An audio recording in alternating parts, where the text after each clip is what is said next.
Happy birthday to you. কেমন হয় বলো তো? যদি জন্মদিনের সকালটা শুরু হয় বরের হাতের তৈরি গরম গরম পায়েস দিয়ে, আর দুপুরটাও কাটে তারই হাতে রান্না করা হরেক রকম পদে, তাহলে সেই বার্থডে গার্লের চেয়ে ভাগ্যবতী কি আর কেউ হতে পারে? হ্যাঁ, আজ আমারই বার্থডে, আর আমার হাজব্যান্ড আমার জন্য কী কী স্পেশাল করলো আর সারাদিন আমি কটা নতুন জামা পরলাম সেটাই দেখাবো আজকের ব্লগে। তো চলো ভিডিওটা শুরু করি। Hello everyone, welcome back to my channel, welcome to my new blog. তো আজকে সকালটা শুরু করছি দেখো ব্যালকনি থেকে। আর আমার ব্যালকনিতে দেখো কত সুন্দর গাছ বেরিয়েছে। আর এই ফুলটা তো আমার ভিডিওতে এর আগে তোমাদেরকে দেখিয়েছি। এই ফুলটা দেখেছো কত সুন্দর হয়েছে, আর এত সুন্দর স্মেল আসছে না, খুব সুন্দর। সকাল করেই স্নান সেরে আমি আমার ভগবানকে পুজো দিয়ে নিলাম, গোপালকে পুজো দিয়ে নিলাম, কারণ ভগবানের আশীর্বাদ নিয়ে আজকের এই স্পেশাল দিনটা আমি শুরু করতে চাই। এই যে তোমার জন্য একটু ব্রেকফাস্ট নিচ্ছি। কি এনেছো ব্রেকফাস্টে? আরে বাবা রে, ঠিক তো? সকাল সকাল এত কিছু! তুই জানো আমি সকাল সকাল এত কিছু খাই না। জানো, জানি তো, কিন্তু আজকে একটু সফট হালকা একটু খাও। তুমি তো সকালে হালকাই খাও। বাবাই আজকে আমার জন্য পায়েস রান্না করেছে। আমি চালের পায়েস খেতে পছন্দ করি না, সামুয়ের খেতে অনেক ভালো লাগে আমার। সেজন্য সকালবেলায় পুজো দিয়ে এই যে গোপালকে খাইয়ে আমার জন্য পায়েস বানিয়েছে। আর এখানে একটু ডাবের জল আছে। Thank you. খেয়ে নাও। আসো। কেমন লাগছে? দারুণ সুন্দর হয়েছে। দারুণ। আর এই হলুদ দিয়ে নতুন জামা পরে নিয়েছি, আর সকাল সকাল হলুদ হাতে বানানো পায়েস খাচ্ছি, দারুণ টেস্টি হয়েছে। কে কে এই পায়েস খেতে পছন্দ করো কমেন্ট করে জানাও। এত কিছু করছো কেন নিজের হাতে?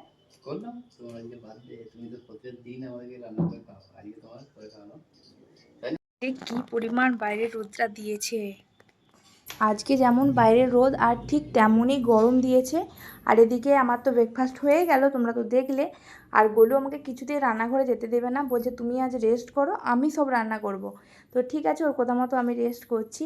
আর এদিকে দেখো নিচে কমলা চলে এসছে, কমলা সুন্দরী, ওকে একটু আলু খেতে দিচ্ছি। এই দেখো সেদিনে পাহাড় থেকে গ্যাংটক থেকে আসার সময় যে আলুগুলো এনেছিলাম, সেই আলুগুলো কমলাকে খেতে দিচ্ছি। ও একটু টেস্ট করুক পাহাড়ি আলু। কমলার দেখা মাঝে মাঝেই পাওয়া যায়, এখন অনেক গরম তো সেই জন্য ও এখানে চলে এসছে, এসে ছাওয়াতে দাঁড়িয়ে আছে। কারণ এত রোদে গরমে ওরা ঘাস খেতে পারছে না, চড়তে পারছে না, বাইরে থাকতেই পারছে না। সেই জন্য ম্যাক্সিমাম দিনই কমলা এখানেই চলে আসে। আর দেখো কমলাকে আজকে মনে হয় স্নান করানো হয়েছে, কত সুন্দর লাগছে না? কমলা যে আলু না খেয়ে এক মনে যে কী ভাবছে সেটাই বুঝতে পারছি না। দেখো কান নোড়াচ্ছে আর ভাবছে, আমার মনে হয় ওর খুব গরম লাগছে। পুচকু কি করছো? এই তো রেডি হচ্ছি। খাবে এসো? তোমার রান্না হয়ে গেছে? হ্যাঁ। খাবার দিয়ে দিয়েছো? হ্যাঁ। আজকে মা ড্রেসটা দিয়েছিল বার্থডের জন্য, সেই ড্রেসটা পরেছি। কেমন লাগছে জানিও অবশ্যই জামাটা। খুব সুন্দর। কালারটা এত ভালো। খুব সুন্দর হয়েছে। আর আমাকে তো বাবাই আজকে কিছু করতে দেয়নি, বাবাই নিজের হাতেই সবকিছু করেছে। বাবাই একটা নতুন ড্রেস পরে নিয়েছে। এই তো বাবাই এখন খাবার সাজিয়েছে। তো চলো দেখা যাক কি করেছে আজকে রান্না। আমি কিন্তু সত্যি কিছু জানি না। তো চলো। ওরে বাবা রে, ওরে বাবা রে, এত কিছু খেলে তো আমার পেট ফেটে যাবে আজকে। আজ তোমার জন্মদিন।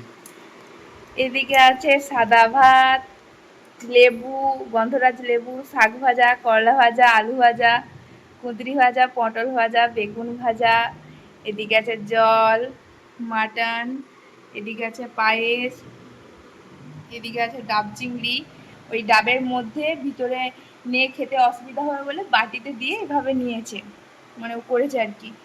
এদিকে আছে আম, শসা, তালের বীজ, লিচু, সব কিছু আমার প্রিয়। যা যা আছে এখানে সব কিছু আমার প্রিয়। এদিকে আছে মিষ্টি, ভাপা সন্দেশ, আর একটা আম ফ্লেভারের ভাপা সন্দেশ। এদিকে দই, কুলের চাটনি, পাঁপড়, সব কিছু আমার প্রিয়। এত কিছু খেলে তো আমার পুরো পেট ফেটে যাবে। ও কিন্তু একাই সব কিছু নিজের হাতে করেছে। কেমন লাগছে? খুব সুন্দর। এত কিছু আমি খেতে পারি? আজকে তো খেতে হবে, তাই না? তো চলো। কেমন হয়েছে? দারুণ।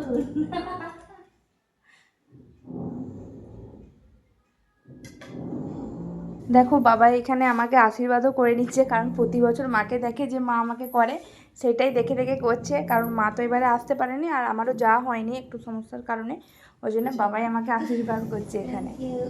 বাবাই তো খুব সুন্দর রান্না করেছিল, আর ও তো আজ সকাল থেকে অনেক কিছু করেছে, আমাকে বাসনও ধুতে দিবে না বলছিল, কিন্তু ও অনেক কিছু করেছে। তারপর জোর করে আমি বাসন টাসন পরিষ্কার করে রান্নাঘর পরিষ্কার করলাম। আর এদিকে দেখো মেঘটা কী পরিমাণ ধরেছিল। আর এখন আমরা কেক কাটার জন্য রেডি হয়ে গেছি। দেখো এই শাড়িটা তো কালকে আমাকে গিফট করেছিল বাবাই, তো সেটাই পরেছি। এই শাড়িটা এত সফট আর এত সুন্দর, আমার এই ধরনের শাড়িগুলো না ভীষণই ভালো লাগে। অন্যবারে বার্থডে সেলিব্রেট করতে বাপের বাড়িতে যাই, কিন্তু এবার আর যাওয়া হয়নি, কারণ ওখানে সবাই আছে, সবার সাথে অনেক মজা করি, খাওয়া দাওয়া করি, কেক কাটা করি। কিন্তু এই যে বললাম একটা সমস্যার কারণে যাওয়া হয়নি, তো সেই জন্য এবারে আমরা এখানে দুজনে মিলেই সেলিব্রেট করছি। তো চলো এখন কেক কাটিং করে নিই। আর এই দেখো মিয়ামোর থেকে এই বাটারস্কচ কেকটা নিয়ে এসছে। তো এই কেকটার টেস্টটা বেশ ভালোই ছিল, প্রচুর বাদাম দেওয়া ছিল, ভালো লেগেছে কেকটা। তো চলো এখন কেক কাটিং করি।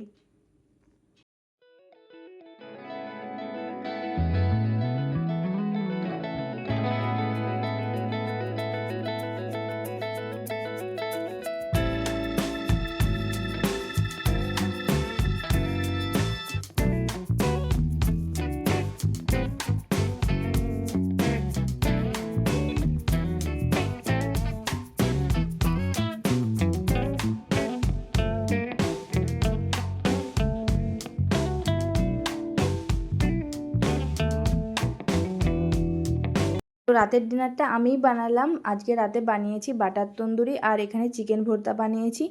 এই রেসিপিটা আমি কোনোদিনই ট্রাই করিনি, অনেক দিন ধরে ভাবছিলাম যে করব। চিকেন ভর্তা আমি খাইনি, বাটার তন্দুরি তো এর আগেও করেছি।